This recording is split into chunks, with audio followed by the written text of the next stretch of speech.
قرآن مجید نے یہاں یہ نہیں کہا کہ عورتوں کے لیے وہی حقوق ہیں جو مردوں کے ہیں، وہی کا لفظ استعمال نہیں کیا. یہ نہیں کہا کہ مردوں کے لیے وہی حقوق ہیں جو عورتوں کے ہیں، یا بالفاظ دیگر یہ نہیں کہا کہ عورتوں پر وہی ذمہ داریاں ہیں جو مردوں پر ہیں، یا مردوں پر وہی ذمہ داریاں ہیں جو عورتوں پر ہیں. یعنی آپ جس طرف سے بھی گفتگو کو شروع کر لیں، قرآن مجید نے وہی کا لفظ استعمال نہیں کیا، بلکہ کیا کہا؟ مثل الذی علیہن، اسی طرح کے حقوق. ہم نے یہ تصور کر لیا ہے کہ حقوق و فرائض کی یکسانیت سے مراد یہ ہے کہ ہر ایک کے حقوق ایک ہی ہوں اور ہر ایک کے فرائض ایک ہی ہوں. حالانکہ یہ امر عقل، فطرت اور قدرت کے نظام کے خلاف، بلکہ قاعدہ قدرت یہ ہے کہ حقوق سب کے یکساں ہوں، ان میں عدل، فرائض سب کے یکساں ہوں، ان میں عدل. اب یہ توقع نہیں کی جا سکتی کہ جو حق باپ کا ہے بطور باپ کے وہی حق بیٹے کا ہو. اسی طرح یہ توقع نہیں کی جا سکتی کہ جو حق بیٹے کا ہے بطور اولاد کے وہی حق باپ کا ہو. جس طرح کہ یہ توقع ناممکن ہے کہ جو حق والدین کا، جو فرض والدین کا ہے بطور والدین کے وہی فرض اولاد کا نہیں ہو سکتا. بلکہ حقوق اور فرائض کے درمیان اسلام نے ایک نسبت قائم کی ہے. وہ نسبت کیا ہے یہ سمجھنے سے تعلق رکھتی. اسلام نے سوسائٹی میں دو افراد کو آپس میں ایک رشتے میں منسلک کرنے کے بعد ان کے حقوق اور فرائض کو ایک دوسرے سے ایسا پیوست کر دیا ہے کہ ایک کا حق دوسرے کا فرض بنا دیا ہے اور اس کا فرض دوسرے کا حق بنا دیا ہے. مثلا والدین کا حق ہے کہ ان کی عزت کی جائے، ان کا حکم مانا جائے، ان کی تعظیم کی جائے، یہ والدین کا حق ہے. لیکن یہ اولاد کا فرض ہے، اور اولاد کا حق ہے کہ ان کی اچھی پرورش کی جائے، دیکھ بھال کی جائے، ان کی تعلیم و تربیت کا خیال کیا جائے. یہ اولاد کا حق ہے، اور یہ جو اولاد کا حق ہے یہی والدین کا فرض ہے. آپ غور فرمائیں کہ جسے اللہ نے والدین کا حق قرار دیا، وہ والدین کا حق دوسری سمت سے اسے دیکھیں تو وہ اولاد کا فرض بنتا، اور جس عمل کو اولاد کا حق قرار دیا اسے دوسری جہت سے دیکھے تو وہ والدین کا فرض بنتا. امیر کا، بڑے کا، حکمران کا حق ہے کہ نیک کاموں میں اس کا حکم مانا جائے، اور محکوم کا فرض ہے کہ اس کے حکم کی اطاعت کرے. اب محکوم کا حق ہے کہ اس کی ضروریات کی کفالت کی جائے، حکمران کا فرض ہے کہ وہ اس کے معاملات کی نگہداشت کرے. گویا اسلام نے حقوق و فرائض کا جو نظام عطا کیا وہ نظام یہ ہے کہ حکمران کا حق محکوم کا فرض، محکوم کا حق حکمران کا فرض، چھوٹے کا حق ہے تو بڑے کا فرض، بڑے کا حق ہے تو چھوٹے کا فرض. شوہر کا حق ہے کہ جائز امور میں اس کے حکم کی تعمیل کی جائے اور اس کے حقوق کی حفاظت کی جائے، اس کی امانتوں کی حفاظت کی جائے، یہ شوہر کا حق ہے. اور بیوی کا فرض ہے، اور بیوی کا حق ہے کہ اس کے ساتھ حسن سلوک کیا جائے، اس کے زندگی کی جملہ ضرورتوں کی کفالت کے ساتھ ساتھ حسن سلوک سے پیش آیا جائے، یہ اس کا حق ہے.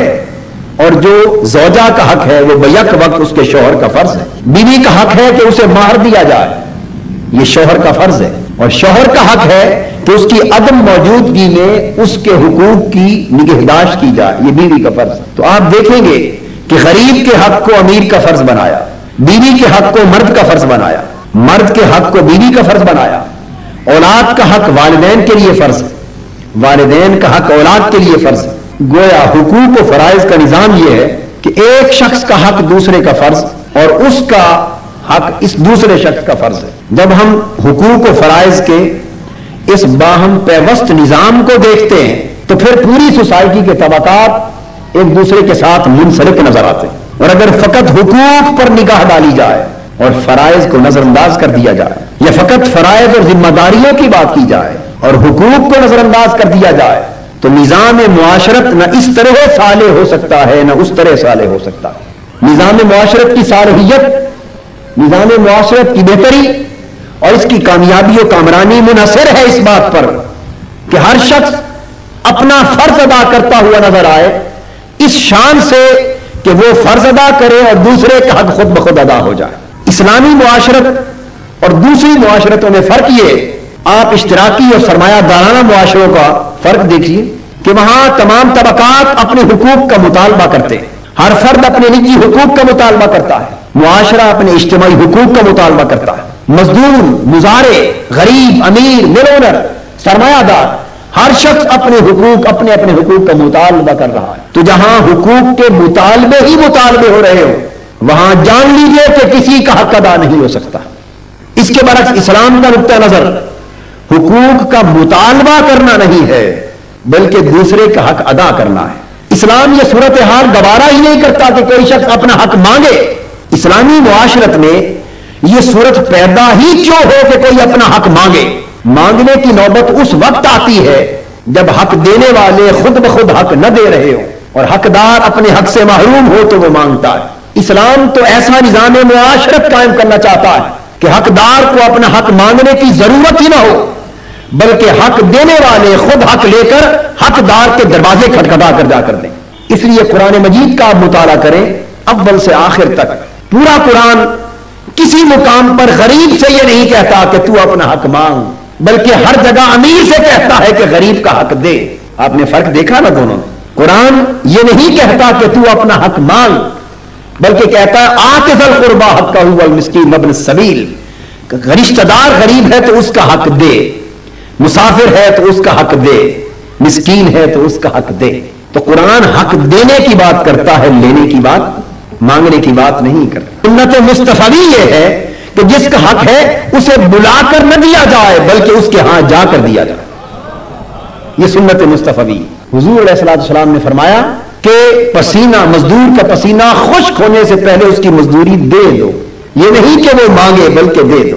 گویا عورت کے حقوق ہو یا مرد کے، غریب کے حقوق ہو یا امیر کے، چھوٹے کے حقوق ہو یا بڑے کے، اسلام نے حقوق و فرائض کا نظام ہی حقوق کی ادائیگی پر قائم کیا ہے۔ گویا حقوق کے مطالبے کی صورتحال جو سوسائٹی میں پیدا ہوتی ہے وہ سوسائٹی اسلامک سوسائٹی نہیں کہلاتی۔ ہماری سوسائٹی حقوق میں مساوات مانگتی، یہ مطالبہ سراسر خلاف فطرت۔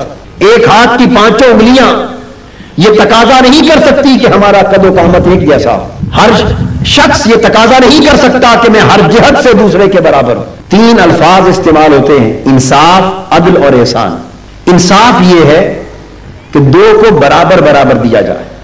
انصاف کیا ہے؟ دو کو برابر برابر دیا جائے، یعنی اگر 100 روپے ہیں اور ان میں سے ایک کو 75 کی ضرورت ہے، دوسرے کو اپنی ضروریات کے حوالے سے 25 درکار ہیں، تو انصاف یہ ہے کہ 75 اور 25 نہ دیے جائیں بلکہ دونوں کو 50-50 دیا جائے۔ اسے کہتے ہیں انصاف۔ یہ باب افعال میں سے ہے، یعنی نصف نصف کر دینا، آدھا آدھا کر دینا۔ انصاف چاہتا ہے کہ دونوں کو برابر کر دیا جائے، بے شک ان کی ضرورتیں کم و بیش کیوں نہ ہو۔ یہ تصور مغرب کی سوسائٹی، اشتراکی سوسائٹی نے دیا ہے۔ اسلام انصاف کی بجائے عدل میں بلیو کرتا ہے۔ عدل کیا ہے؟ کہ ضرورتوں کو نظر انداز کر کے برابر نہ دیا جائے بلکہ ہر کسی کو اتنا دیا جائے کہ اس کی ضرورتوں کی کفالت ہو سکے۔ جس کو 75 درکار ہے اسے 75 دیے جائے، جسے 25 درکار ہے اسے 25 دیے جائے۔ اگر آپ نے ہر ایک کو 50-50 دے دیا، ضرورت اس کو 150 کی تھی، تو یہ عدل نہ ہوا۔ انصاف تو ہوا لیکن عدل نہ ہوا۔ اس لیے اللہ رب العزت قرآن مجید میں فرماتے ان اللہ یامرکم بالعدل والاحسان۔ تو اسلام کے ہاں عمل کا کم تر درجہ یہ ہے کہ عمل کو عدل کے درجے پر کھڑا کیا جائے، کہ جو آپ کا حق ہے وہ آپ کو دیا جائے، جو دوسرے کا حق ہے وہ دوسرے کو دیا جائے۔ یہ تو عمل کا کم تر درجہ ہے۔ لیکن اسلامی سوسائٹی میں مرد و زن کے رشتے کے معاملات میں عمل کو عدل کی سطح پر نہیں دیکھنا چاہتا بلکہ احسان کی سطح پر دیکھنا چاہتا۔ انصاف میں حق تلفی ممکن تھی اور عدل میں حق تلفی ممکن نہیں ہے۔ عدل میں ہر شخص کو اس کے حق کے مطابق مل جائے گا۔ جو میرا حق ہے وہ میں رکھ لوں گا، جو آپ کا حق ہے وہ آپ کو دے دوں گا، یہ عدل۔ تو اسلام کے نزدیک یہ اخلاق اور عمل کی کم تر حالت ہے، اور اعلیٰ حالت یہ ہے احسان کیا جائے۔ اور احسان کی تعریف یہ ہے کہ جتنا حق آپ کا بنتا ہے اس سے بڑھ کر آپ کو دیا جائے، اور جو حق میرا بنتا ہے اس سے کم تر خود لیا جائے۔ اپنے حق سے کم رکھا جائے اور دوسرے کے حق سے زیادہ اسے دیا جائے۔ جب زاویہ نگاہ سوسائٹی میں عدل کی بجائے احسان کا ہو جاتا ہے تو کوئی شخص سڑکوں پر باہر نکلتا ہوا نظر نہیں آتا۔ کوئی شخص روتا نظر نہیں آتا، حق تلفی کی شکایت کرتا ہوا نظر نہیں آتا. سو ہمارے ہاں صورتحال یہ کہ ہم اسلام کی اصل تعلیمات سے دور جا چکے. بر صغیر پاک و ہند کا ایک طویل زمانہ جو ہندو سوسائٹی کے ساتھ ہمارا گزرا، ہمارے ہاں ہندو تصورات بالواسطہ یا بلا واسطہ در کر رہا ہے. اور یہ تصور جو عورت کو ایک نیچ مخلوق تصور کیا جاتا ہے، گھٹیا درجے کی شخصیت تصور کیا جاتا ہے، ایک دوسرے تیسرے یا چوتھے درجے کا انسان اور معاشرے کا فرد اور سٹیزن تصور کیا جاتا ہے. اور بعض جہالت میں پرورش پانے والے گھرانوں میں تو عورتوں کو تو عزت کے لائق انسان ہی تصور نہیں کیا جاتا. یہ سب کچھ یہ تو قدیم عیسائیت کا نتیجہ ہے یا ہندو تصورات کی پرورش کا نتیجہ ہے. اسلام نے عورت کو اس قدر معزز، اس قدر محترم، اس قدر مکرم اور اس قدر معظم مقام عطا کیا کہ اس مقام کی عظمت کا تصور بھی نہیں کیا جا سکتا. عورت بے شک 4 ہی درجات اور مرحلوں میں سے گزرتی. پہلا درجہ عورت کی پرورش کا بیٹی، پھر وہ بہن ہے، پھر وہ بیوی ہے، پھر وہ ماں ہے. معزز خواتین و حضرات، اسلام کے زاویہ نگاہ سے عورت کو جس سطح پر بھی دیکھو وہ ایک عظیم انسان نظر آتی. اگر بطور بیٹی کے عورت کے مقام کو متعین کرنا چاہتے ہو تو سنت مصطفی صلی اللہ علیہ وآلہ وسلم کو دیکھو کہ جس آقا دو جہاں کی بیٹی حضرت فاطمہ الزہرا اپنے ابا جان سے ملنے کے لیے آتی ہے تو کائنات کا تاجدار اپنی بیٹی کے لیے کھڑا ہو جاتا ہے. یہ تو عورت کا مقام بطور بیٹی کے ہے. حضور کی نگاہ ابو بکر، عمر، عثمان اور علی بھی آتے، لیکن جب بیٹی فاطمہ آتی ہے تو آقا دو جہاں کھڑے ہو جاتے ہیں اور اپنی چادر بچھا دیتے ہیں اپنی بیٹی کو بٹھانے کے لیے اور شفقت سے ان کا سر چوم لیتے ہیں. حضور علیہ الصلوۃ والسلام کا یہ عمل، میں یہ بات واضح کر دینا چاہتا ہوں، فقط اپنی نجی حیثیت میں اپنی بیٹی کے ساتھ پیار کا مظاہرہ ہی نہیں بلکہ امت کے ہر فرد کو بیٹی کے ساتھ اس نے سلوک کا سبق دیا جا رہا ہے کہ یہ بیٹی کا حق ہے یہ والد کو ادا کرنا. پھر عورت کو بیٹی کے روپ میں آپ دیکھنا چاہتے تو حضور علیہ الصلوۃ والسلام سے پوچھئے. آقا دو جہاں نے فرمایا کہ جس شخص نے 2 بچیوں کو، 2 بیٹیوں کو پالا، ان کی پرورش کی، ان کو نیک کیا، صالح کیا اور زندگی میں معزز مقام تک پہنچا دیا، میں اس کو جنت کی ضمانت عطا کرتا. اور بہن بھی بیٹی، بہن بھی بیٹی، بہن کے وہ تمام تر حقوق ہیں جو اسلام بیٹی کو حقوق دیتا ہے. اس پر دلیل اور سند آیت الموارث. آپ دیکھیے کہ وراثت میں جو حق ایک بیٹی یا 2 بیٹیوں کا بنتا ہے، جب بیٹیاں موجود نہ ہو تو وہی حق بہنوں کا بنتا ہے. اس آیت کریمہ کے حکم سے پتا چلا کہ بہن بیٹی ہی کے قائم مقام ہوتی. پھر عورت کو جب بیوی کے روپ میں دیکھتے، اس میں کوئی شک نہیں کہ اسلام نے انتظاماً انصراماً مرد کو درجہ عورت پہ بلند عطا کیا، لیکن قرآن کا ارشاد وَلِلرِّجَالِ عَلَيْهِنَّ دَرَجَةٌ، اس کا معنی یہ ہرگز نہیں کہ مردوں کے مقابلے میں عورت نیچ اور گھٹیا مخلوق ہے. یہ تصور اسلام کا نہیں ہو سکتا. لِلرِّجَالِ عَلَيْهِنَّ دَرَجَةٌ کا معنی یہ ہے کہ مردوں کے لیے جو حقوق ہے اسی طرح کے عورتوں کو بھی حقوق ان کے حسب حال حاصل ہیں، اور مردوں کے جو فرائض ہیں اسی طرح کے فرائض عورتوں کے لیے ان کے حسب حال ہیں.